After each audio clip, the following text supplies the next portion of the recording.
Welcome to our tutorial on how to create an optimized route with certain stops given more priority using the Zeo platform. Prioritizing stops ensures that important deliveries are made first. Let's get started. First, add a stop to your route.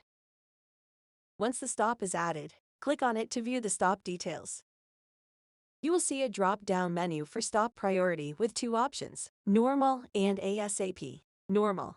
This means the stop will not receive any special priority during route optimization. It can be placed at any position in the route list. ASAP.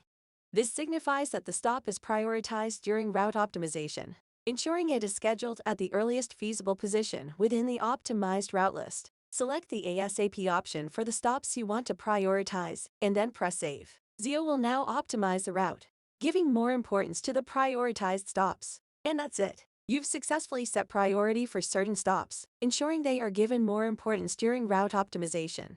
Thanks for watching.